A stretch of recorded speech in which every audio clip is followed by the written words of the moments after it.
जब भी स्टार्टअप की बात होती है कुछ ना कुछ इनोवेशन सामने आता है, कुछ ऐसा जो आज तक किसी ने ना किया हो। ऐसा ही कुछ नया किया है 26 साल के प्रीतेश मिस्त्री ने। इनका स्टार्टअप टमाटर से चमड़ा बनाता है। सुनने में थोड़ा अटपटा जरूर लग सकता है, लेकिन ये हकीकत है।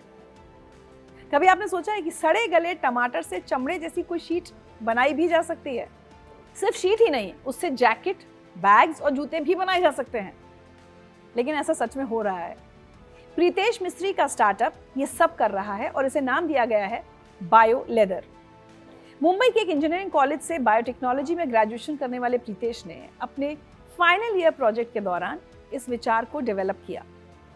कानपुर के चमड़ा कारखानों में प्रदूषण और टमाटरों की बर्बादी देखकर उन्हें यह समाधान सूझा। आप सोच रहे होंगे कि प्रीतेश ने बायो लेदर बनाने के लिए टमाटर का ही इस्तेमाल क्यों किया। इसके पीछे भी कई कारण हैं। मिस्त्री कहते हैं कि भारत में सालाना करीब 4.5 अरब टन टमाटर का उत्पादन होता है। इसमें से 30 से 35% टमाटर बर्बाद हो जाता है। ऐसे में प्लांट मटेरियल के रूप में टमाटर का कचरा काफी काम आता है। ये बायो लेदर के लिए एक टिकाऊ कच्चा माल मुहैया करता है। साथ ही टमाटर पेक्टिन से भरपूर होते हैं, जिससे बायो लेदर की उम्र काफी बढ़ जाती है और इसकी बनावट भी चमड़े जैसी हो जाती है। बायो लेदर प्लांट मटेरियल से बना एक प्रकार का चमड़ा होता है। टमाटर को कच्चे माल के तौर पर इस्तेमाल करते हुए इसे पॉलीयूरेथेन यानी पीयू और पॉलीविनाइल क्लोराइड यानी पीवीसी से मुक्त बनाया जाता है। ये चमड़े के विकल्प के रूप में सामने आ रहा है। यही नहीं, बायो लेदर को बनाने में किसी भी जानवर को कोई नुकसान नहीं पहुंचाया जाता। बायो लेदर इन दिनों काफी चलन में है और दिन ब दिन लोकप्रियता हासिल कर रहा है। प्रीतेश मिस्त्री ने टमाटर के कचरे को फैशनेबल प्रोडक्ट में बदलने का एक तरीका इजाद कर दिया। सबसे अच्छी बात यह है कि पारंपरिक चमड़े की तुलना में बायो लेदर बनाने में 90% कम पानी का इस्तेमाल होता है, 80% कम बिजली की खपत होती है, 95% कम जमीन की जरूरत होती है।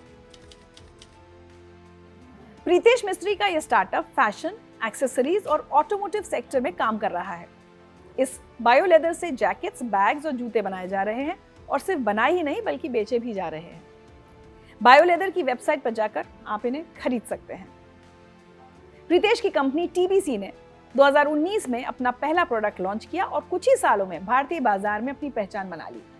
2021 में पेटा वीगन फैशन अवार्ड्स में इन्हें best innovation in textile award से नवाजा गया। वर्तमान में टीबीसी हर महीने करीब 5000 मीटर बायो लेदर का निर्माण करती है। लगातार बढ़ती टमाटर की बर्बादी और चमड़े के लिए होती जानवरों की हत्याओं को देखते हुए प्रीतेश मिस्त्री की ये कोशिश सच में सराहनीय है। अगर इसी तरह वीगन लेदर या बायो लेदर का उत्पादन बढ़ता रहा तो वो दिन दूर नहीं जब शानदार बैग्स, जूतों और जैकेट्स के लिए किसी जानवर की जान नहीं जाएगी। अब बदलते वक्त के साथ ऐसा हो भी रहा है। लोग वीगन फूड के साथ साथ वीगन लेदर का भी इस्तेमाल कर रहे हैं। मैं भी ऐसा ही करती हूँ। कुछ साल पहले मैंने लेदर खरीदना बंद कर दिया था और उसकी जगह इस तरह के ऑप्शंस खरीदना पसंद करती हूँ। आप भी कीजिए, अच्छा लगेगा। खबरें अनकही में मेरे साथ आज इतना ही। सोमवार को आपसे फिर मुलाकात होगी। चलते चलते कोशिश कीजिए कि इस वीकेंड पर गैजेट्स के साथ कम और असली रिश्तों के साथ ज़्यादा वक्त बीते।